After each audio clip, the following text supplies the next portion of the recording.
Halo guys, Assalamualaikum warahmatullahi wabarakatuh. Kembali lagi bersama saya Bobby Herian. Kali ini saya ingin membahas video dari Armando yang berjudul Cabut dari Islam kok harus dihukum mati. Kita langsung tonton videonya dan abis itu akan kita komentari.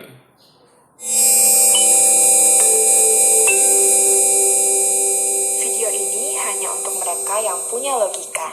Bagi yang tidak punya logika, skip aja.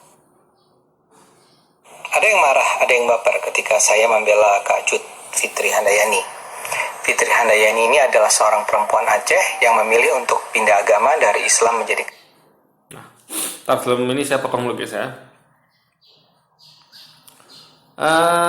Ini sebenarnya bukan masalah marah atau baper gitu. Oke, saya sendiri, saya terus terang ketika Cut Fitri pindah atau siapapun itu pindah dari agama Islam ke agama Kristen dalam artian murtad, itu saya nggak pernah marah atau baper gitu. Saya hanya memberikan pendapat, mengkritisi cara pindahnya gitu.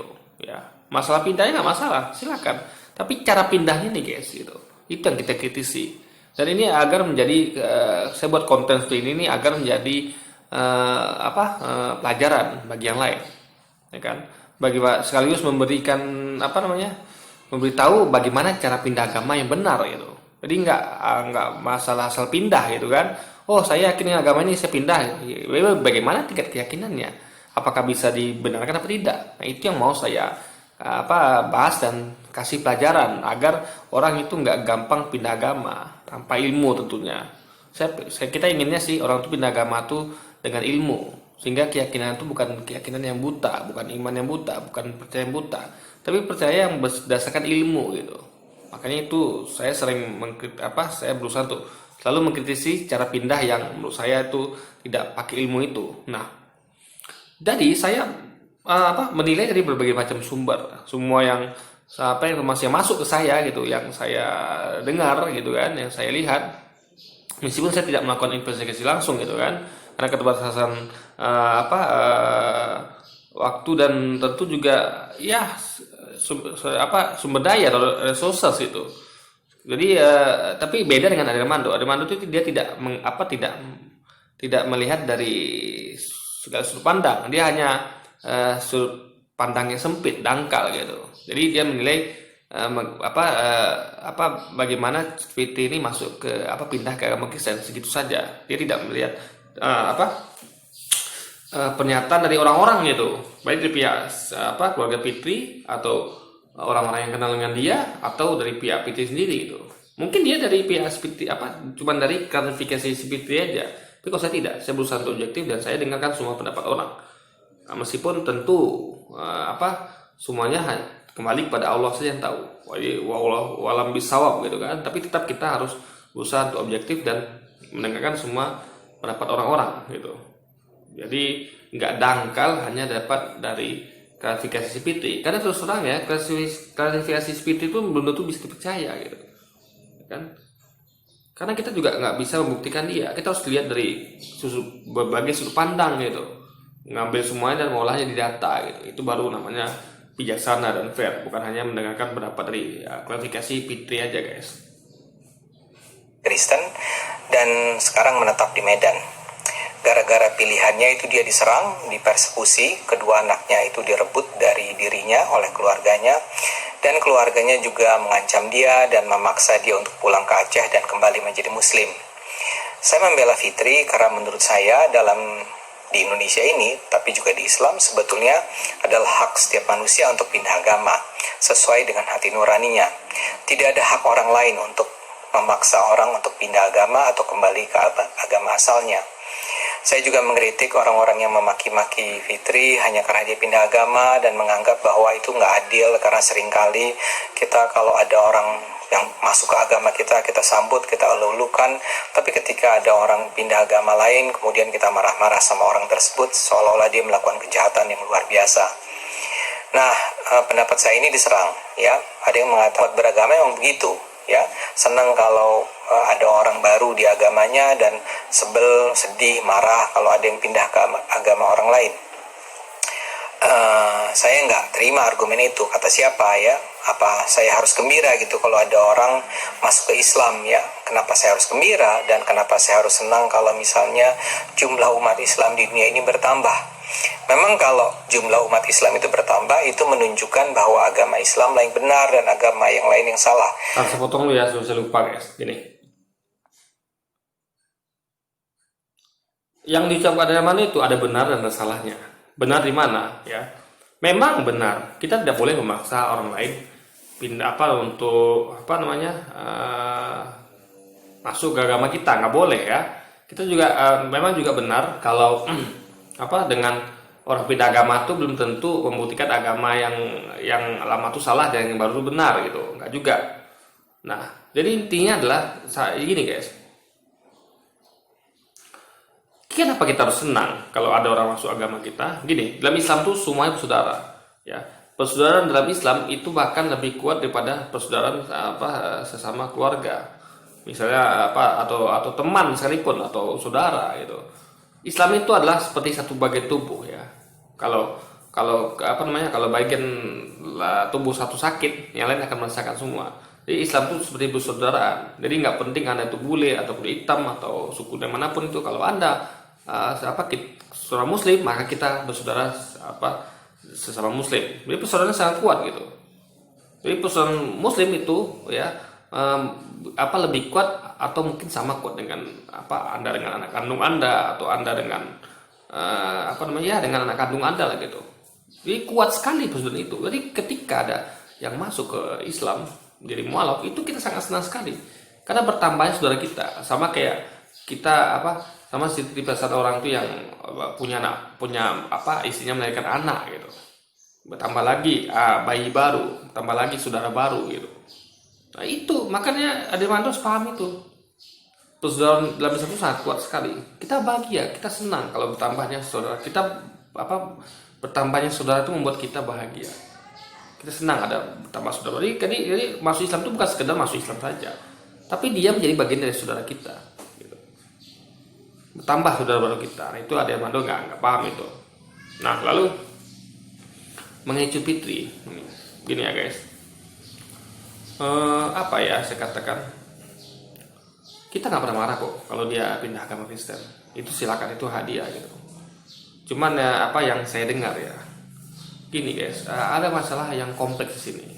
Di sini saya mengumpulkan berbagai macam sumber gitu, baik dari keluarga Fitri, pernyataan Fitri sendiri, maupun dari pendapat info dari saya terima dari para viewer saya yang komen di video saya ini. Ada yang ngaku dari ada yang ngaku orang Langsa, bahkan dari pihak Bela Fitri pun saya tampung juga. Jadi gini guys, sepanjang saya tahu dari informasi yang saya terima, katanya Fitri ini belum dicerai sama suami lamanya. Ini suami lamanya itu di penjara. Saya nggak tahu kasus apa ya, tapi ada yang menginformasikan kalau sebenarnya Fitri ini belum cerai dari suami lamanya, ya kan? Nah, belum cerai kan? Nah, katanya juga Fitri ini nikah sirih gitu. Nah, jadi saya nggak tahu apa benar apa tidak gitu kan. Tapi ya informasi ini harus saya sampaikan meskipun sebagai bahan apa aja ya, bahan apa aja, sebagai bahan ya boleh dipercaya boleh tidak. Saya pun tidak terlalu percaya. Yang penting ini informasi yang saya dengar. Lalu saya katakan ya. Jadi posisinya kan berarti kan belum nikah, belum cerai gitu. Masih status istri orang lain. Nah, juga ada yang bilang dia nih ketika dia tuh jadi posisinya lagi nikah itu kan, masih belum cerai, dia pergi sama Simon ya, nama laki-laki itu Simon, yang dikatakan rentenir ini kenal dari mbaknya, kakaknya itu ada kredit sama Simon. Jadi disitulah mereka berkenalan di Langsa itu kan.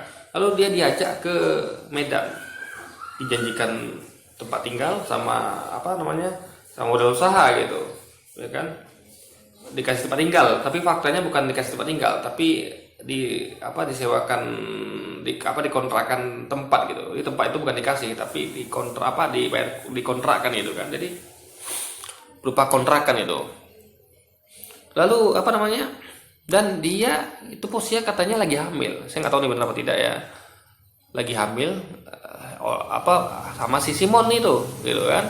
Saya nggak tahu ini benar apa salah gitu kan. Lalu apa namanya? Dia nikah dengan si Simon gitu. Jadi kalau dalam prinsip ini prinsip rumah tangga ini kan namanya suatu pengkhianatan. Kalau ini benar ya, mudah-mudahan nggak benar gitu kan. Tapi kalau ini benar ini suatu pengkhianatan. Anda bayangkan suaminya lagi di penjara, anggaplah itu nikah siri, tapi kan tetap satu suami sah gitu kan. Suaminya ini di penjara, tapi dia malah selingkuh dengan cowok lain gitu. Bahkan sampai hamil. Kalau ini benar, nauzubillah min zalik gitu. Mudah-mudahan nggak benar ya. Mudah-mudahan ini info yang saya terima ini salah gitu. Tapi kalau benar, nauzubillah min zalik. Bahkan dia bawa anaknya ya di ke Medan dan dibaptis pula. Nah, ini kan lebih kacau lagi gitu kan. Saya pun kalau saya bapak dia yang itu dia masih istri saya, lalu dia hamil sama orang lain, lalu nikah lagi sama orang itu, bahkan anak saya pun dibawa dari baptis, itu saya pasti tidak bisa terima, guys. Lagi pun saya di penjara gitu. Jadi saya di penjara, mendapat lagi musibah seperti itu. Nah, tapi benar-benar itu salah ya. Tapi kita karena kita berusaha untuk bijaksana, kita sampaikan saja di sini. Lalu apa lagi ya? Makanya orang tua Fitri itu nggak kalau memang ini benar, maka orang tua Fitri itu bisa dibenarkan kalau mereka nggak terima juga gitu. Karena ini Fitri statusnya masih istri yang sah dari suami yang penjara itu. Bahkan anaknya pun yang nggak tahu apa-apa dibawa pula ke Medan dan dibaptis pula. Itu info dari keluarga Fitri. Nah, kita nggak tahu nih yang benar mana, tapi sebetulnya keluarganya kita tampung semua informasi gitu kan. Kita berusaha untuk bijak di sini, objektif gitu kan. Jadi saya kupas semuanya, nggak seperti Armando yang hanya dangkal gitu kan. Saya coba tampung semua informasi. Lalu maka mereka nggak terima dan membawa Fitri pulang, berusaha membawa Fitri pulang. Ingat ya, mereka nggak memaksa di situ. Mereka hanya membujuk Fitri, ya. Beda dengan memaksa. Mereka membujuk Fitri. Kalau memaksa tentu mereka akan dan anaknya tuh, ya itu mereka ambil karena anak nih guys sangat rentan gitu. Mereka nggak ngerti apa-apa, tapi kok sudah bisa dibaptis gitu kan. Dan nggak dibaptis pun terbahaya karena gini, bapaknya kan masih ada, ayahnya masih ada, orang tua laki-laki masih ada, gitu kan. Jadi nggak bisa di sepihak anak tuh dibaptis. Dan kalaupun belum dibaptis, kan ada peluang untuk dibaptis. Ya kan? Nah, jadi intinya adalah mereka berusaha menyelamatkan akidah si anak gitu. Nah, oke lah Cupiti masuk Kristen, tapi anaknya kan harus diselamatkan. Anaknya masih bisa diselamatkan gitu. Karena anaknya ini kan nggak ngerti apa-apa gitu kan. Apalagi kalau benar sampai benar kalau itu sudah dibaptis itu makanya itu memang harus diselamatkan gitu. Karena berbahaya bagi akidah si anak kelak gitu kan. Dampaknya kan masih ada gitu. Nah, jadi dan dari cara Fitri pindah turun ya itu dari pernyataannya itu kita bisa nilai Fitri ini pindah agama tuh bukan karena ilmu guys, dia pindah agama tuh karena mimpi katanya. Lalu katanya lagi dia melihat orang-orang hari Minggu tuh kan berpakaian rapi ke gereja, lalu dia ikut. Jadi dia tuh melihat dari perbuatan umatnya, bukan melihat ilmu dari agamanya gitu. Dia bukan membandingkan kedua agama ini, kitab suci nggak dibandingkan dia, tapi hanya melihat penganutnya pergi gereja tiap hari Minggu lalu dia ikuti, itu saja guys. Jadi ini cara pindah agama yang menurut saya tuh tanpa ilmu. Ini cara pindah agama yang salah menurut saya gitu. Saya juga pernah dahulu guys ya, saya nggak pernah mengkaji agama lain, saya nggak pernah mengkaji semua agama, saya tahunya hanya Islam dari kecil gitu kan. Sampai suatu ketika itu saya SMA, entah baru tamat sekolah itu saya mimpi kiamat 7 hari berturut-turut gitu kan. Mimpi kiamat, pas bangun itu saya keringat dingin, saya ketakutan. Yang saya bayangkan gini, jangan-jangan Yesus Tuhan. Ya. Kenapa saya berpikir seperti itu? Karena gini, jujur saya nggak pernah mengkaji agama lain, saya hanya mengkaji agama Islam. Jangan Yesus Tuhan, karena saya tahu ada orang lain yang menuhankan Yesus gitu, ya kan? Juga ada orang lain yang mungkin menuhankan Buddha atau menuhankan yang lain gitu kan. Ada menuhankan juga Sang Hyang Widi gitu. Tapi yang ingat di saya tuh waktu itu kayak Yesus, jangan Yesus Tuhan. Nah, ini menjadi kegalauan, kerisauan dalam hati saya gitu. Karena selama ini memang saya nggak pernah mengkaji semua agama. Saya tahu ini Islam yang benar. Kan itu kan tidak objektif. Untuk bisa objektif kita harus melihat dari segala sudut pandang. Kita harus belajar semua agama. Kita harus mengkaji semuanya. Itu baru objektif dan bijaksana. Nah, saya merasa diri saya selama ini kurang bukan kurang bijaksana, tapi memang nggak bijaksana gitu kan, karena saya tahunya hanya Islam gitu. Jangan-jangan agama Kristen yang benar atau agama Hindu atau Buddha yang benar, agama yang saya salah kan gitu. Makanya saya berpikir jangan-jangan Yesus Tuhan. Kalau dia benar Tuhan, matilah saya gitu kan. Nah, jadi tapi saya nggak langsung pindah agama gitu, enggak. Itu bagi saya tuh menjadi jalan bagi saya untuk mulai mengkaji agama gitu. Mulai bagi saya untuk belajar agama. Saya belajar agama lain juga, saya membaca kitab sucinya, saya bandingkan gitu kan. Akhirnya setelah beberapa tahun saya bergulat dengan itu gitu kan. Tapi saya nggak murtad ya, saya masih tetap posisi orang muslim. Saya mengkaji itu semua, saya ikut forum debat, saya pelajari gitu kan. Akhirnya saya sampai pada kesimpulan Islam lah agama yang benar salah satunya, agama lain semua salah. Kan saya mengkaji gitu kan. Pengkajian itu membuat saya lebih yakin berislam. Karena saya sudah kaji semuanya gitu, ya kan? Itu membuat saya lebih yakin berislam. Saya yakin informasi yang disampaikan oleh Nabi Muhammad dan Al-Quran itu benar. Karena saya sudah buktikan sendiri di semua kitab itu, ya kan? Saya sudah temukan benar dan salahnya dari Quran, benarnya Quran dan salahnya kitab lain itu, guys. Itu saya sudah mengkaji ya. Itulah cara beragama yang benar. Anda nggak langsung pindah agama, tapi Anda mengkaji semuanya. Kalau Anda temukan kebenaran di agama itu, Anda pindah, itu baru imannya yang keren.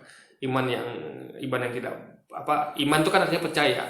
Berarti Anda tuh percaya yang real, bukan percaya buta. Sama seperti kita, misalnya kita mau menikah dengan wanita. Tentu kalau kita mau percaya sama dia, tentu kita harus observasi, kita ta'aruf, kita selidiki. Ini wanita sebenarnya seperti apa sifatnya, keluarga seperti apa gitu. Sehingga nanti kita ketika nikah kita nggak ada penyesalan karena kita yakin nikahnya gitu, kita kenal siapa dia.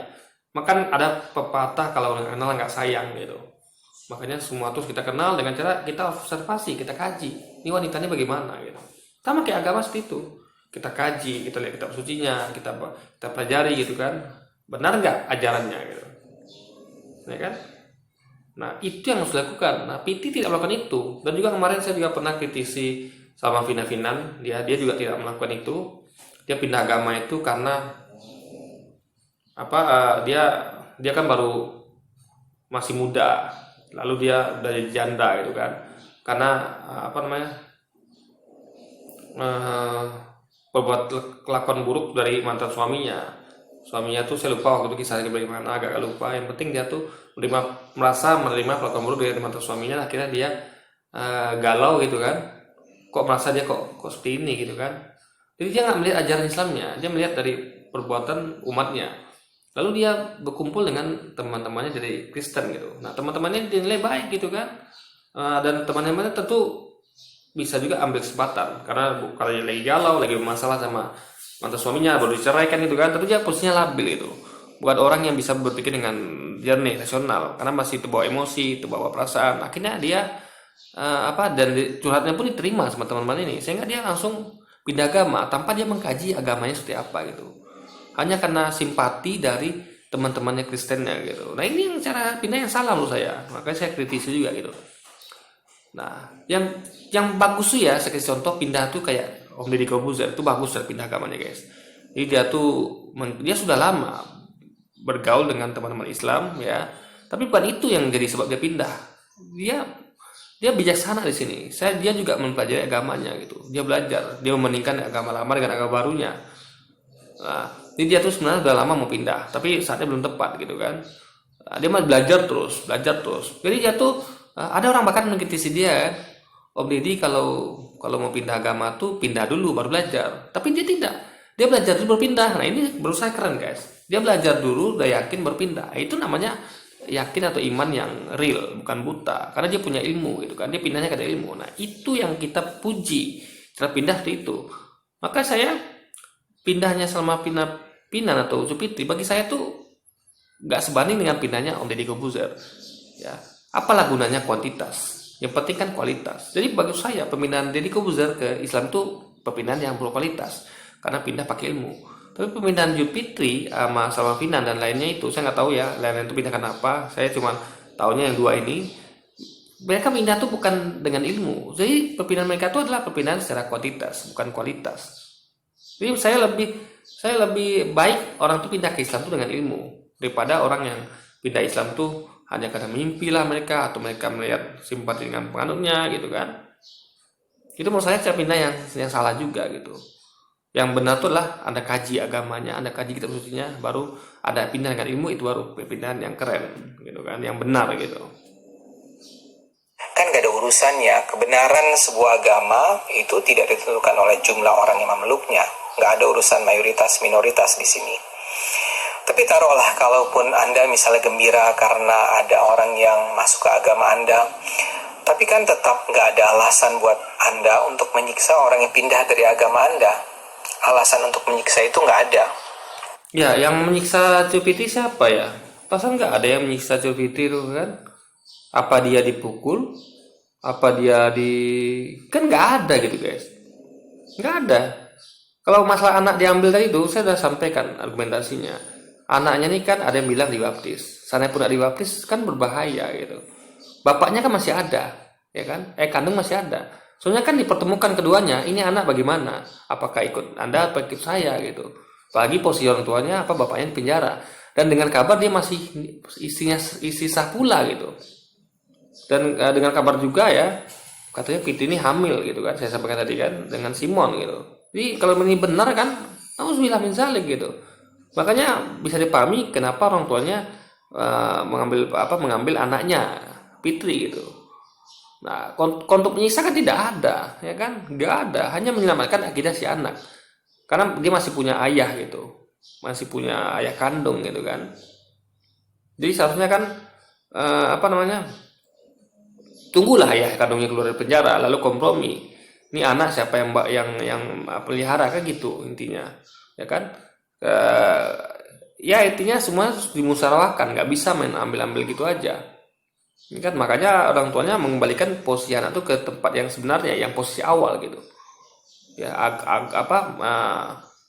karena kalau Fitri membawa anaknya ke Medan berarti itu kan tanpa musyawarah gitu kan. Dia ngambil anaknya. Jadi dia ngambil anak sepihak bawa ke Medan gitu. Ya kan? Cukuplah dia saja yang murtad, jangan bawa anak gitu. Karena anak ini kan belum ngerti apa-apa gitu, guys. Jadi harus ada musyawarah dengan ayahnya juga. Dia kan punya ayah anak itu, yang ayahnya pun di penjara pula gitu kan. Dan statusnya kalau benar ya itu kan masih suami sah dari si Fitri gitu. Oke lah kalau Anda sedih karena berkurang pemeluk agama Anda, tapi ya jangan persekusi dong, jangan menyerang dia dong. Sedih aja. Kalau jumlah pemeluk agama kita berkurang kan gak ada artinya apa-apa buat kebenaran agama kita. Gini guys, jangan dikit-dikit dikatakan menyerang ya. Jangan. Ketika kita kritisi itu namanya bukan menyerang. Beda. Kan semua orang kan berhak memberikan pendapat. Ini kan negara demokrasi. Jadi semua orang berhak memberikan pendapat. Kayak saya memberikan pendapat ini. Nggak ada yang melakukan persekusi gitu. Orang tuanya Fitri jauh-jauh dari Aceh ke Medan itu untuk bujuk dia gitu. Ya kan? Tidak ada yang mempersekusi dia gitu. Ya kan? Beda kalau ceritanya kayak ulama kita dipersekusi itu ya. Mereka ulama lagi ceramah, mereka membawa massa yang besar gitu. Mereka membawa ormas, itu baru persekusi. Tapi ini kan yang datang cuma keluarga Fitri aja gitu. Enggak, mereka membawa massa gitu kan. Nah itu, jadi intinya adalah tidak ada persekusi di sini. Mereka hanya berusaha untuk membujuk Fitri ya, karena mereka nggak mungkin cuman ngomong lewat telepon tuh ya. Mereka tentu harus langsung ngomong dengan Fitri. Fitri kan dituminya dengan datang ke tempatnya di Medan gitu. Karena Fitri suruh pulang nggak mau, diajak pulang nggak mau gitu kan. Tentu datang ke Medan untuk membujuknya gitu. Karena nggak ada jalan lain selain datangi si Fitri gitu. Jadi jangan katakan juga itu suatu persekusi gitu guys. Jadi jangan dikit-dikit persekusi menyerang, enggak, semua itu enggak seperti itu. Terus terang saya itu sama sekali nggak bahagia kalau ada orang-orang baru dalam Islam seperti taruhlah Irena Handono atau Felix Xiao atau Yahya Waloni nggak ada gunanya mereka itu masuk Islam juga, bahkan gerecokin, malah bikin susah, malah suka ngejelek-jelekin agama lain. Justru mereka masuk Islam itu berguna guys ya, karena mereka berbagi pengalaman dengan kita mengenai agama sebelumnya gitu. Jadi jangan ketika orang tuh mengungkapkan kebenaran dikatakan menjelekkan agama lain, tidak, ya kan? Ibarat gini, ada orang masuk dari taekwondo ke karate ya. Di karate dia sampaikan taekwondo seperti ini ya, kelemahannya sini, kelebihannya sini. Dia kelebihannya adalah serangan jarak jauh, tendangannya mampu menjangkau jarak jauh. Dia bagus di area field yang luas gitu. Kalau karate area sempit. Ya memang lebih powerful karate, tapi dia lebih bermain jarak sempit. Jadi dia menceritakan pengalamannya selama di taekwondo. Nah itu kan bagus. Kan memang betul-betul pengetahuan dia, karena dia pernah mencicipi taekwondo gitu. Sama kayak Handono dan Felix Xiao dan mualaf lain yang pernah dari agama Kristen ke Islam. Mereka kan tentu punya pengalaman di agama sebelumnya. Jadi mereka tentu sampaikan apa adanya gitu. Gak ada urusannya sama menjelekkan, nggak ada. Mereka nyampaikan fakta kalau mereka, karena mereka, kalau saya iya mungkin saya nggak pernah di agama Kristen, saya nggak pernah, saya hanya yang saya lihat. Tapi kalau mereka kan betul-betul mengalami gitu. Sehingga ini nggak ada termin dikatakan menjelekkan, tidak. Mereka hanya menyampaikan fakta yang mereka rasakan, mereka alami di agama mereka sebelumnya, dan mereka mengkaji agama baru dan mereka membandingkan. Oh ternyata ini di sini tak salah benarnya gitu. Jadi mereka tuh merupakan bukan suatu kerugian, suatu keuntungan malah. Sehingga banyak orang yang baik dari pihak Islam atau Kristen tuh menilai benar nggak kata orang ini gitu. Nah yang tentu yang masa tahu dan mengalami juga tentu akan menjadi ilmu bagi mereka, dan belum tahu kan juga jadi ilmu bagi mereka. Jadi mereka menilai betul juga disampaikan oleh Irena Handono Felix Xiao ini. Saya merasa sih memang begitu benar adanya. Jadi kalau mereka cocok, mereka ikut gitu. Ini semakin menguatkan akidah Islam mereka ini Handono dan Felix Xiao gitu. Sama kayak tadi misalnya, kayak saya cuma tahu Islam dari kecil. Nah, ketika saya mengkaji agama lain gitu kan, saya jadi punya informasi yang lengkap, detail tiap-tiap agama itu, sehingga saya menjadi lebih yakin imannya. Iman itu lebih kuat karena saya mengkaji. Sama kayak mereka mengkaji, imannya lebih kuat. Makanya para mualaf itu guys, itu kenapa giroh dakwah sangat kuat ya. Karena mereka tuh mengalami dua-duanya, mereka mengkaji semuanya, sehingga mereka tuh lebih paham dari seorang muslim yang bahkan cuma muslim dari lahir kayak saya, ya kan? Saya belum mengkaji itu, saya nggak yakin benar dengan Islam 100% guys. Masih ada keraguan. Itu buktinya keraguan saya itu. Saya masih sempat berpikir jangan-jangan Yesus Tuhan. Saya sampai keringat dingin. Saya ketakutan itu, galau. Apakah agama saya ini benar atau mungkin agama lain benar? Saya sempat merasakan itu kan. Saya cerita tadi. Makanya bisa dikatakan imannya itu belum 100%. Makanya orang-orang kayak mereka lah atau kayak saya lah yang mengkaji itu, yang dikatakan imannya itu sudah 100% gitu, sudah mengkaji semuanya, sehingga mereka ini adalah suatu keuntungan gitu. Karena mereka bisa menceritakan dari kedua sisi, sudut pandang gitu. Gak hanya dari sudut pandang satu aja. Kalau muslim dari lahir atau Kristen dari lahir atau Hindu atau Buddha dari kecil lahir agama itu, tentu mereka tidak bisa objektif. Mereka hanya tahu tentang agamanya. Mereka nggak bisa menceritakan tentang agama lain karena mereka tidak pernah merasakan itu, tidak pernah mengkaji itu. Nah, jadi pendapat atau pendapat kebenaran itu didapat kalau kita sudah mengkaji semuanya, guys. Makanya mereka ini lebih kuat imannya daripada seorang muslim yang dari lahir itu sudah muslim, ya, yang tidak pernah mengkaji agama lain. Mereka lebih kuat agamanya. Sama kayak gini ya, analogi yang saya kasih ya, misalnya ada nanti gajian nih, awal bulan ada gajian, lalu Anda hendak membeli suatu baju. Ada 4 mall di kota Anda, ada 4 mall. Nah, Anda hanya cek satu mall. Ada cek situ baju paling bagus. Ada cek, Anda nemukan memang baju ini memang bagus itu. Bajunya bling bling gitu kan, warnanya bagus. Pokoknya di mata Anda itu baju bagus banget gitu.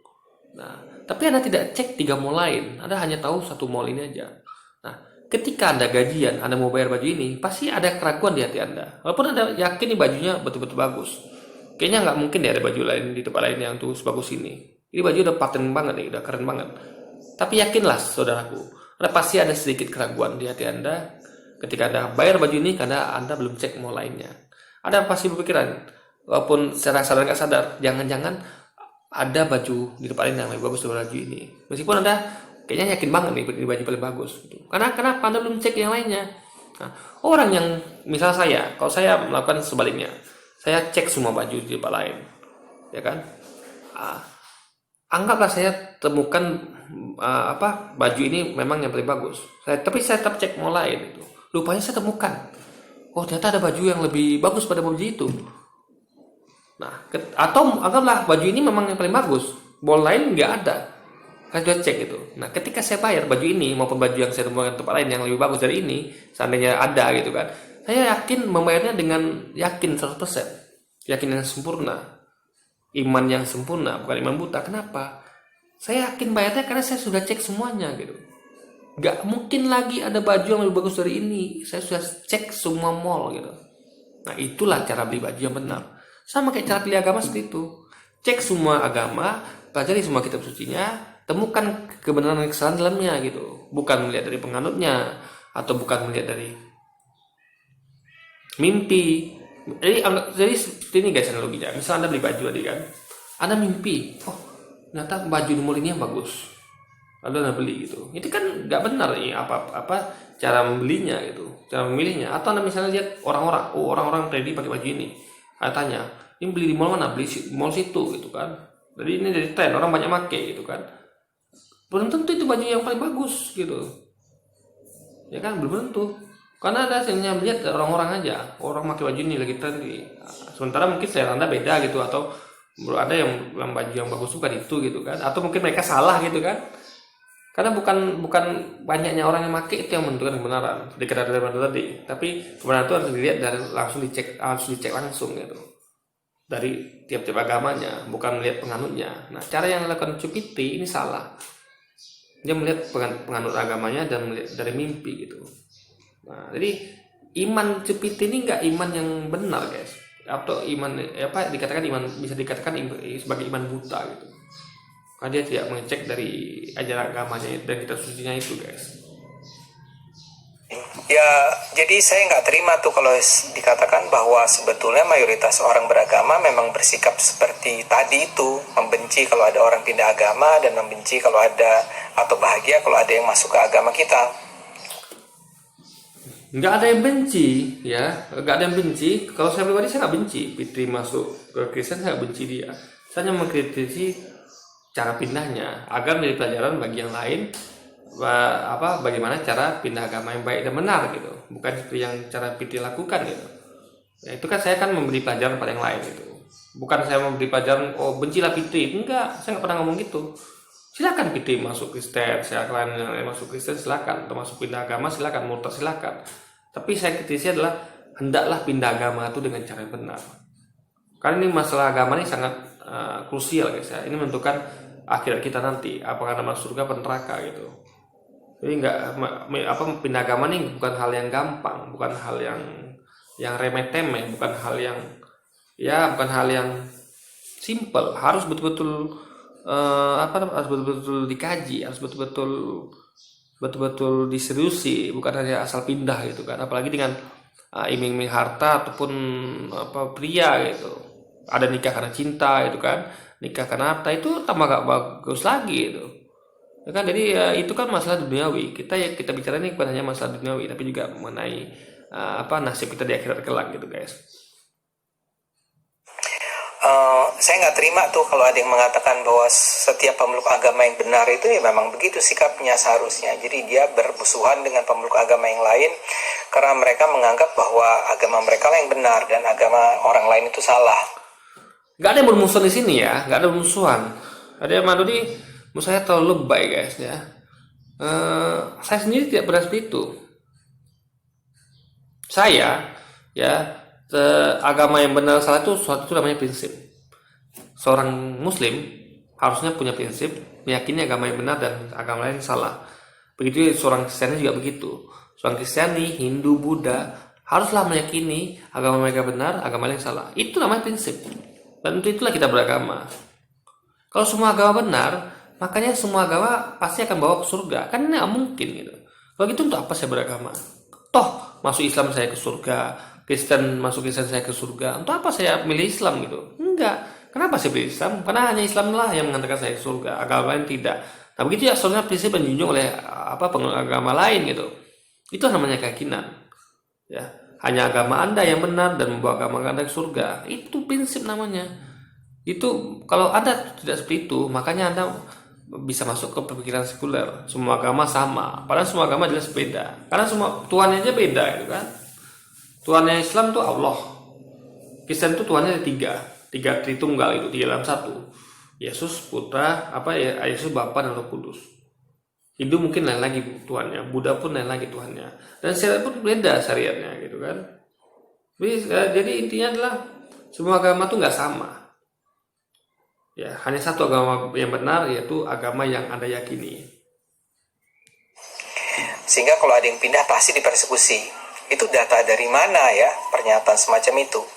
Kalau rujukannya masyarakat barbar ya mungkin saja benar. Tapi kalau masyarakat beradab ya nggak begitu. Lihat saja di negara-negara barat. Di barat itu masyarakat non-muslim itu menerima masyarakat muslim yang melarikan diri dari apa yang mereka alami di Afrika, di Timur Tengah, dan negara-negara lainnya. Para imigran muslim itu datang ke barat karena alasan macam-macam. Ada yang karena alasan ekonomi, ada alasan yang konflik, ada alasan karena dipersekusi, ada terorisme, dan seterusnya. Nah mereka itu semua diterima oleh masyarakat non-muslim di barat. Bentar ya, saya potong dulu nih. Belum timbul final di sini. Kita subjektif ya. Ingat, mereka tuh pindahnya ke negara barat itu kenapa? Karena orang-orang non muslim, ya, orang kafir, ya, bisa dari agama mana saja, di Afrika, Timur Tengah. Contoh satu, Amerika kan menyerang Irak gitu. Ya kan, sehingga banyak mengungsi. Lalu Suriah juga, Syiah itu yang minoritas, jadi penguasa itu menyerang mayoritas Sunni. Kaum Syiah yang penguasa Suriah ini membantai rakyat sendiri. Bahkan ditemukan ada yang mereka memakai gas beracun untuk membunuh rakyatnya gitu. Sehingga mereka banyak mengungsi ke luar Suriah. Di Afrika juga begitu. Ada serangan dari non muslim, ya kan? Jadi intinya adalah itu jangan lupa disebut Armando. Sehingga Anda harus tahu. Jadi jangan hanya sebutkan kebaikan mereka juga, tapi juga keburukannya. Jadi mereka mengungsi itu karena perbuatan orang-orang non muslim pada mereka. Sehingga mereka menamatkan diri dan mengungsi ke barat, ke Eropa gitu. Jadi ekonominya itu kenapa? Masalah ekonomi, konflik itu kenapa? Karena konflik dan ekonomi yang disebabkan oleh invasi atau atau serangan dari orang-orang kafir, orang-orang non muslim. Nah, itu harus perlu juga disampaikan. Jadi ada orang-orang non muslim itu yang baik, ada yang jahat. Jadi mereka dijahatin oleh orang-orang non-muslim, orang-orang kafir, dan mereka juga mendapat kebaikan dari orang-orang kafir atau non-muslim. Jadi harus balance sisinya. Jadi saya seakan-akan yang baiknya saja disebut dari orang-orang non-muslim, tapi juga disebutkan yang jahatnya juga disebut. Jadi balance itu, sehingga orang tidak akan terkecoh dan orang nanti mindsetnya pikir semua orang non-muslim itu baik gitu. Buktinya mereka menerima masyarakat muslim di barat. Memang itu mereka baik di situ, tapi ekses kenapa? Sebabnya itu yang harus dikupas juga gitu. Ya, kalau mereka tidak diinvasi atau mereka tidak persekusi di daerahnya oleh orang-orang kafir atau muslim, mereka tidak akan mungkin mengungsi ke barat gitu. Ya kan? Nggak mungkin. Ini ada sebab, ada akibat. Jadi jangan disebutkan hanya akibatnya saja. Sebab juga harus disebut juga di sini agar fair gitu. Jadi orang nggak menilai dari sisi baiknya saja, tapi juga dari sisi buruknya. Sama kayak misalnya kejadian tahun 65 kemarin. Ada para pelaku ini menuntut mengatakan mereka korban gitu. Nah, kalau Anda tidak melihat ke sebelakang, Anda akan terkecoh. Wah, mereka korban itu. Padahal mereka sebenarnya adalah pelaku. Ya kan? Mereka sebenarnya adalah pelaku. Mereka yang membantai umat muslimin duluan tahun 65 ke bawah itu ya, sampai tahun 48 itu mereka membantai rakyat Indonesia, umat muslim Indonesia, bahkan mereka juga membantai tentara, tokoh-tokoh politik yang berseberangan dengan mereka. Nah, lalu mereka habis itu dipersekusi. Jadi ada sebab, ada akibat. Kalau Anda cuma ungkapkan akibatnya, Anda akan tertipu. Anda akan menganggap, oh PKI itu korban. Padahal mereka pelaku sebenarnya. Mereka korban, mereka pelaku, tapi mereka berbuat duluan. Sama seperti yang terjadi di pengungsi di Eropa itu, di negara barat itu. Ya kan? Mereka korban dari perbuatan keji musuh-musuh Islam. Ya kan? Orang-orang kafir, non muslim, dan mereka diselamatkan oleh orang-orang kafir tadi yang lainnya gitu. Jadi ada orang-orang kafir yang jahat yang memusuhi Islam, ada orang-orang kafir yang baik yang tidak memusuhi Islam. Nah, itu poin yang mau saya tekankan. Jadi di sini baru ada objektivitas dan fair. Jadi nggak hanya dinilai dari sisi baiknya orang-orang kafir saja, tapi juga sisi jeleknya harus disampaikan juga. Dan kalau mereka tidak melakukan itu, orang-orang kafir dan orang-orang muslim ini tidak melakukan itu kepada umat muslim, tidak ada muslim yang mengungsi ke Eropa, nggak ada gitu, nggak bakal ada. Kayak di Rohingya itu bagaimana, lihat kan? Kenapa ada pengungsi Rohingya ke Bangladesh, ke Pakistan? Karena mereka dipersekusi, dibantai dan dizolimi oleh oleh mayoritas Buddha di Myanmar. Di Palestina begitu. Kenapa ada pengungsi? Karena mereka dipersekusi, dibully oleh orang-orang Israel itu, oleh tentara Israel, oleh pemerintah Israel gitu. Lalu yang di India juga, kenapa mereka mengungsi? Karena mereka dipersekusi dan dizulimi oleh mayoritas India Hindu gitu, dan juga di tempat lain. Irak diserang oleh invasi Amerika gitu kan. Bahkan dahulu itu kita dijajah Belanda Portugis gitu, sehingga tentu ada yang mengungsi gitu kan, dan di Afrika juga seperti itu gitu, dan lain sebagainya gitu. Jadi harus fair di sini. Harus sampaikan juga apa sebab mereka mengungsi ke Eropa. Bukan hanya mereka ditampung oleh masyarakat non muslim di Eropa saja disampaikan itu. Ada sebab, ada akibat. Sebabnya juga harus disampaikan agar orang agar orang bisa berpikir objektif, dan orang harus tahu apa sebab mereka ini mengungsi ke Eropa gitu. Jadi ada dua sisi yang harus dibahas agar orang bisa melihat dari sudut pandang lebih luas, dan orang akan bisa tidak salah paham dan salah mengerti akan hal ini, guys. Para masyarakat non-muslim itu membantu orang-orang Islam, dan para imigran muslim itulah yang menyebabkan persentase orang Islam di barat itu meningkat. Dan gara-gara pertemuan budaya itu pula ada banyak orang barat yang masuk Islam. Apakah orang-orang itu kemudian ditindas? Ya enggak lah. Karena orang beradab itu akan menganggap perpindahan agama itu ya biasa-biasa saja. Keberagaman agama itu adalah hal yang lumrah saja. Ada pula yang bilang bahwa ya jelas kalau dalam Islam itu orang yang pindah agama itu diancam hukuman mati. Itu mengarang bebas namanya. Memang sih ada ulama yang percaya bahwa mereka yang pindah agama keluar dari Islam itu harus dihukum mati. Tapi itu kan gak ada dalam Quran. Ya ada di hadis ya. Hadis itu ucapan tindakan Nabi. Ada hadis yang bilang bahwa Nabi pernah memerintahkan untuk membunuh umat Islam yang pindah agama, yang keluar dari Islam. Kalau pernah sih mungkin pernah ya, tapi kan juga harus dibaca konteksnya. Banyak penafsir mengatakan perintah membunuh orang yang murtad dari Islam itu dilakukan di masa perang. Karena ketika itu pindah agama itu sebenarnya keluar dari pasukan Islam dan hendak bergabung dengan musuh Islam. Istilah zaman sekarang itu desersi. Jadi kalau desersi ya pengkhianat, dan kalau pengkhianat itu ya dihukum mati. Tapi kan gak juga selalu begitu. Dalam cerita-cerita sejarah Nabi yang lain, Nabi gak marah tuh ketika ada orang Islam yang pindah dari Islam. Bahkan Nabi gak marah ketika sahabat yang pindah. Ini misalnya pernah terjadi ketika, kalau Anda tahu Nabi kan pernah Isra Miraj ya, ke Masjidil Aqsa. Dia terbang malam-malam ceritanya. Nah, gara-gara cerita Nabi itu dianggap gak masuk akal, banyak sahabat atau ada beberapa sahabat Nabi yang memutuskan pindah dari Islam. Karena mereka bilang ini gak masuk akal, maka mereka keluar dari Islam. Ketika mereka keluar, Nabi gak marah tuh. Ketika Nabi pernah memerintahkan para umatnya pindah ke Habasyah ya.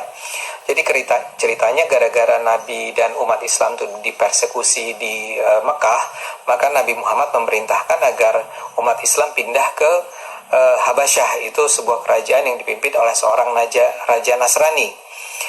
Umat Islam itu disambut dan dilindungi oleh sang raja Nasrani. Dan di sana, di Habasyah itu ada sahabat-sahabat Nabi yang kemudian memutuskan pindah ke Kristen. Nabi juga nggak marah tuh. Jadi ada saat ketika Nabi marah. Ya, yang dia Arman sampaikan ada benarnya. Tapi satu yang saya mau sampaikan di sini guys. Sahabat Nabi yang pindah ke agama Nasrani yang di Habasyah itu pindahnya bukan dengan ilmu, tapi tanpa ilmu. Mereka mungkin simpati melihat, oh ternyata penerimaan orang Nasrani itu baik pada umat Islam gitu. Jadi di sini cara pindah mereka ini sama kayak Fitri atau sama pindah Sunan. Jadi mereka tuh melihat penganutnya gitu, simpati pada penganutnya. Jadi mereka tidak mengecek ajarannya gitu. Nah itu juga kita sayangkan sekali gitu kan. Dan ingat, yang membuat Nabi itu ini mengungsi ke Habasyah itu kan karena perlakuan orang-orang kafir Quraisy gitu. Jadi sekali lagi ada orang kafir yang baik, ada yang jahat gitu. Jadi jangan jadi Ramadan ini jangan sampaikan yang baiknya saja gitu, sampaikan juga yang jahatnya. Jadi orang tuh akan tahu dan objektif dan tidak hanya melihat dari sudut pandang, sehingga orang tahu nanti baiknya orang muslim lagi. Orang muslim tuh baik semua, enggak. Mereka ada buruknya juga gitu. Nah, itu disampaikan secara komprehensif, objektif dua belah pihak sehingga orang tidak terkecoh gitu. Ya kan, sampaikan juga keburukannya, sampaikan kebaikannya gitu. Jadi orang gini loh, kayak ini kan masalah objektivitas, harus objektif kita. Jangan hanya sampaikan kebaikannya sehingga orang menilai itu nanti agama lain itu semuanya baik gitu. Agama Islam ini menyusahkan aja, mereka mengungsi lah, menyusahkan lah gitu kan. Enggak. Ada sebabnya kenapa mereka mengungsi, yaitu perbuatan buruk dari orang-orang kafir atau muslim-muslimnya. Jadi ada orang-orang kafir atau muslim yang baik, ada juga yang jahat. Itu poin yang mau saya sampaikan guys. Ketika dia melihat ada seorang muslim pindah dari agamanya, tapi ada juga saat dimana dia biasa-biasa saja, nggak marah. Jadi kesimpulannya ya tergantung konteks. Tapi memang begini, kalau rujukannya adalah hukum Islam, ini memang repot. Saya termasuk orang yang setuju bahwa Quran dan hadis itu jangan dijadikan hukum yang bersifat operasional deh, ya. Jangan kalau sesuatu itu tertulis di Al-Quran atau di hadis Nabi, maka itu Justru saya hukum Islam itu harus dijadikan operasional. Itu bukti kalau Anda seorang muslim yang taat. Muslim taat harus berpegang pada Quran dan hadis, bukan berpegang pada selainnya. Itu kalau muslim yang taat. Saya kok bisa milih guys ya? Saya kan lebih milih memakai hukum Islam. Memakai hukum yang dituangkan oleh Allah SWT, yang dituangkan dalam Quran dan hadis. Kalau bisa milih ya, saya nggak mau memakai hukum negara kita. Tapi mau bilang apa lagi? Kita hidup di negara yang hukumnya seperti ini. Ya kita punya pemimpin juga, kita terpaksa harus patuh gitu kan. Saya terpaksa mengabaikan hukum dari Tuhan saya, terpaksa. Habis mau gimana lagi gitu kan? Kita terikat oleh hukum negara gitu. Tapi kalau saya boleh milih, saya lebih milih hukum dari Tuhan saya gitu, dari Allah SWT dibanding hukum dari manusia, buatan manusia. Tapi ya sudah, mau bilang apa lagi gitu. Makanya kita berusaha gimana supaya hukum dari ciptaan produk Allah itu bisa diterapkan jadi operasional gitu seharusnya.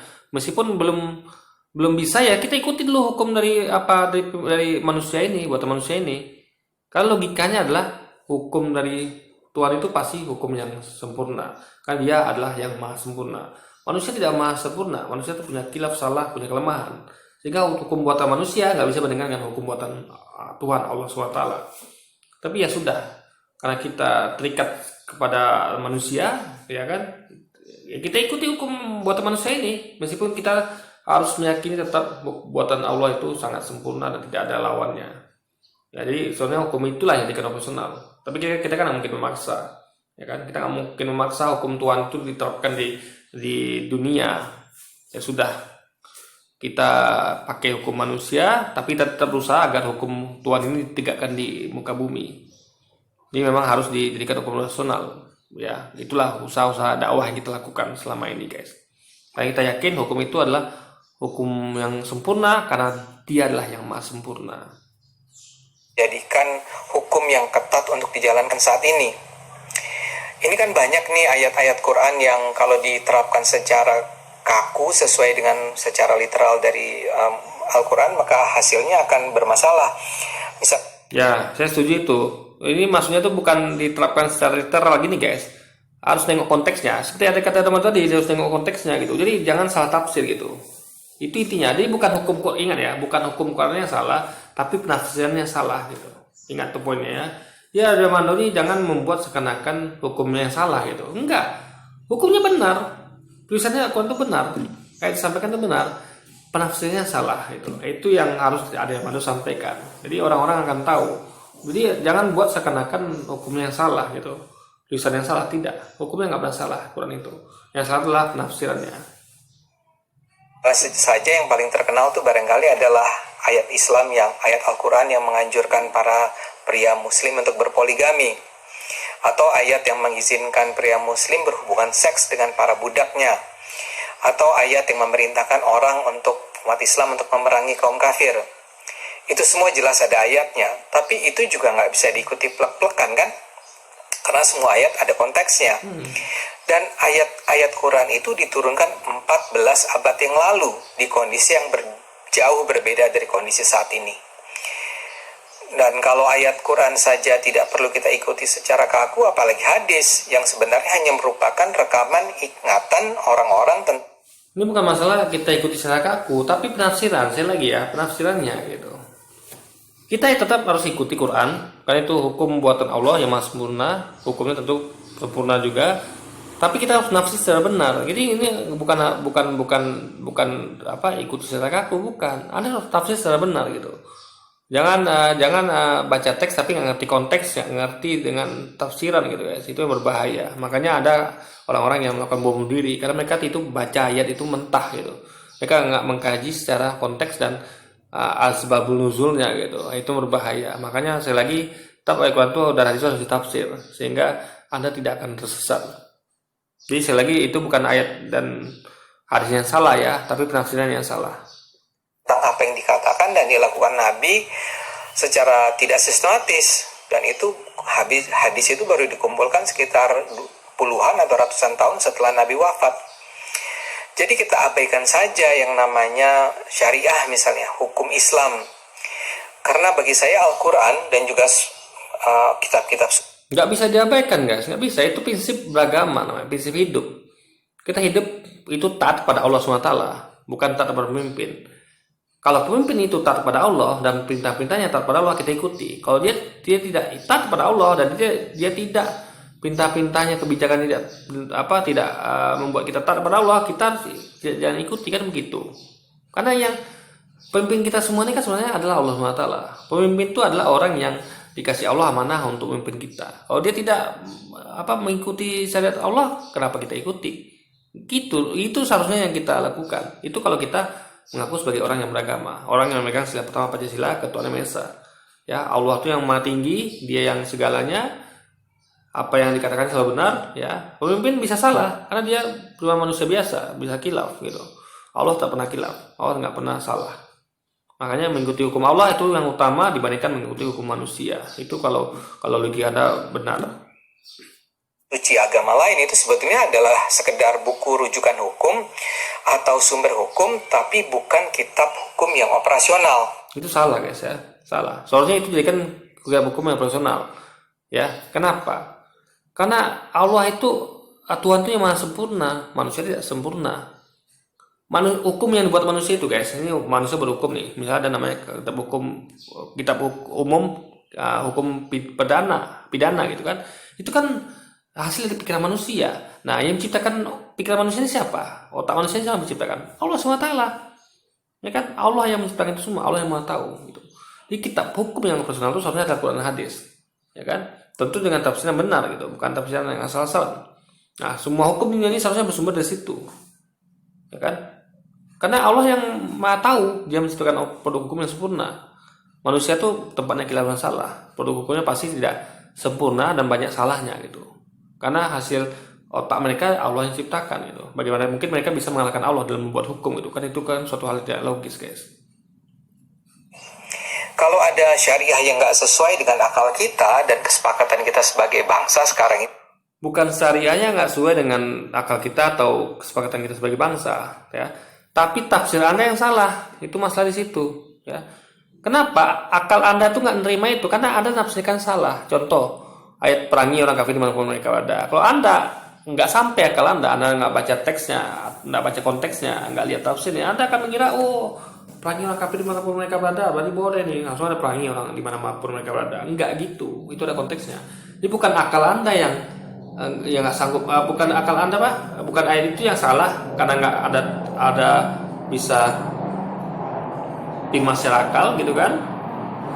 Ini bukan ayat itu yang salah karena anda kira itu nggak bisa terima yang akal gitu kan, karena anda kira ayat itu nggak masuk akal, bukan.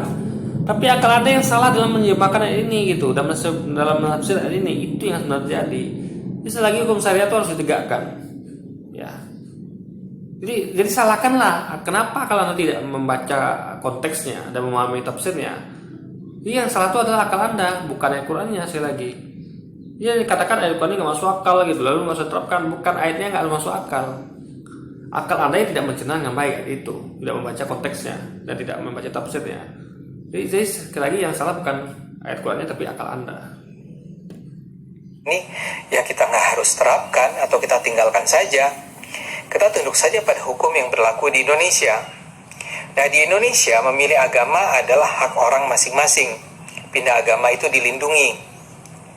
Kalau ada orang yang tetap ngotot bahwa keluar dari Islam itu haram, ya silahkan saja berlakukan pada diri Anda sendiri, tapi tidak pada orang lain. Ini kan sama dengan hukum menggunakan jilbab. Kalau Anda percaya jilbab itu wajib, ya silakan berlakukan saja pada diri Anda, tapi tidak pada diri orang lain. Jadi begitulah ya. Ya itu benar kata Armando ya. Tapi tetaplah jilbab, hukum jilbab itu wajib dan hukum apa tadi ya? Intinya hukum itu wajib ya, baik jilbab atau yang lain tadi ada Armando sebutkan itu. Tapi gini guys, kita punya hak dan sebaiknya menasihati orang lain. Ada orang nggak pakai jilbab kita nasihatin, ya kan? Perkara dia mau pakai jilbab atau nggak usah dia, penting kita nasihatin gitu. Jadi jangan juga dilarang kita tuh untuk nasihatin orang lain gitu.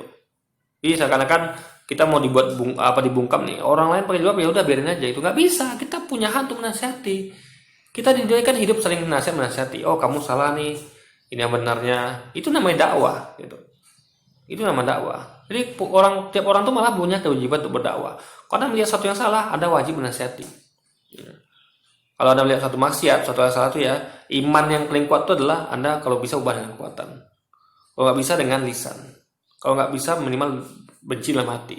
Nah kalau Anda melihat orang misalnya berjilbab, nggak pakai jilbab, ya kalau Anda bisa dengan kekuasaan, Anda ubah dengan kekuasaan. Anda buat aturan misalnya, kayak di Aceh itu, kan aturan di tempat umum, ya kan? Kalau Anda keluar di tempat umum ya, baik muslim itu wajib menggunakan hijab, ya kan? Bagi yang muslim itu wajib menggunakan hijab untuk aurat, gitu kan?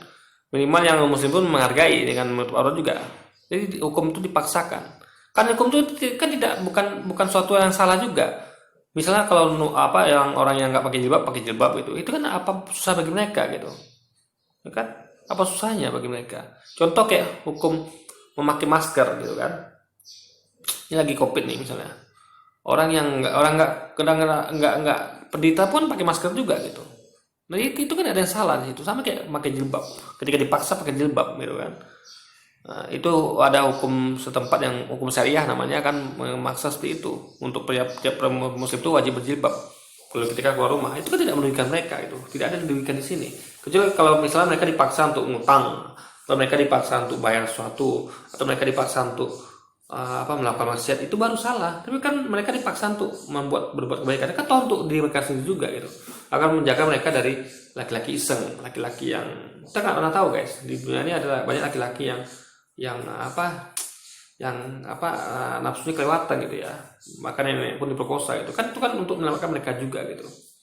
Maka dipaksa dengan syariah pakai hijab bagi yang muslim gitu. Nah yang non muslim minimal tutup aurat ya, minimal mereka tidak berpakaian seksi gitu kan, untuk menjaga mereka juga dan menjaga pandangan mata laki-laki. Karena laki-laki itu nggak semuanya kuat imannya guys, nggak semuanya kuat imannya. Anda nggak bisa menyalahkan laki-laki yang nggak kuat imannya, karena itulah mereka. Manusia itu punya, kalau semuanya manusia imannya kuat, ngapain lagi kita buat hukum kan? Karena semua imannya kuat, makanya kita buat hukum tuh karena kita tahu ada yang imannya lemah, ada yang kuat gitu. Nah, jadi kalau nggak mampu Anda nasihati dengan lisan. Kalau nggak mampu lagi dalam hati tidak suka. Jadi paling lemah itu nggak suka dalam hati. Kalau Anda suka atau Anda diam saja, tapi Anda tidak menyukai dalam hati, iman Anda lemah. Nah, jadi kalau syariat ada yang nggak paham dia nggak paham syariat. Ya. Ini masalah iman. Nah, iman itu tingkatannya. Bahkan kalau Anda tidak suka sekalipun dalam hati, ya itu namanya iman paling lemah. Tapi kalau Anda nggak dalam hati nggak merasa apa-apa nih, misalnya ada orang nggak pakai jilbab, Anda soalnya kan Anda minimal Anda nggak suka, aduh saya nggak suka nih, orang nggak pakai jilbab, tapi Anda diam saja karena iman yang lemah, itu lebih baik. Dan itulah iman yang paling lemah. Daripada Anda diam lalu Anda katakan biasa aja, itu berarti Anda sudah kehilangan iman, guys. Ketika Anda benci pada suatu tidak benci pada suatu maksiat, Anda tidak kalau Anda ada perasaan di hati itu Anda yang seharusnya nggak suka, jadi biasa saja terus maksiat, disitulah Anda kehilangan iman. Di iman paling rendah adalah ketika Anda melihat satu maksiat, contohnya orang nggak pakai jilbab, Anda tidak suka dalam hati, ya meskipun Anda diam, tapi Anda nggak suka, itu iman Anda ada walaupun lemah. Itu berbahaya kalau Anda merasa biasa-biasa saja. Ketika Anda melihat orang nggak pakai jilbab, ketika Anda melihat orang pacaran, Anda merasa biasa saja, itu berarti iman Anda sudah tanggal dari diri Anda. Makanya minimal harus benci itu semua, tidak suka dalam hati, meskipun Anda mungkin tidak menasihatinya atau Anda tidak membuat peraturan untuk untuk membatasi itu semua. Jadi iman paling kuat ya, misal saya seorang muslim, ya kalau saya seorang pemimpin, saya akan buat peraturan nggak boleh pacaran, nggak boleh jual minuman keras, nggak boleh nggak boleh ada perzinaan. Itu kalau saya seorang pemimpin yang taat pada agama, yang iman saya kuat, karena saya punya kuasaan, saya akan bikin peraturan seperti itu. Nah kalau saya nggak punya kuasaan, ya saya dengan lisan saya akan tegur, kamu pacarannya nggak boleh loh, haram. Kamu nggak boleh lah nggak pakai jilbab, itu haram. Itu dengan lisan, itu iman yang menengah. Kalau iman saya paling lemah, saya cukup dalam hati nggak menyukai. Saya nggak suka lah lihat orang nggak pakai jilbab, ya kan? Ini berat loh hukuman nanti di akhirat nanti. Atau nih orang pacaran nih haram loh, saya nggak suka nih orang pacaran. Itu iman Anda paling lemah. Tapi kalau Anda biasa saja, aduh nggak apa-apa sih pacaran, urusan dia pun, nggak apa sih nggak pakai jilbab, urusan dia pun, itu Anda sudah hilang iman di dada Anda, berarti Anda sudah nggak punya iman lagi. Karena iman minimal itu adalah minimal tidak menyukai dalam hati perbuatan maksiat orang lain, guys. Atau perbuatan yang maksiat yang nampak di mata. Yuk kita dukung sajalah Kak Fitri itu untuk pindah agama. Kita dukunglah siapapun yang mau pindah agama. Buat Fitri, Kak Fitri, stay strong ya. Kita semua juga jangan mau terpecah belah. Kalau masalah pindah agama, ya saya nggak bakal dukung. Ada orang Muslim pindah ke Kristen, saya akan dukung gitu. Karena kalau saya dukung, berarti saya mengakui dia benar.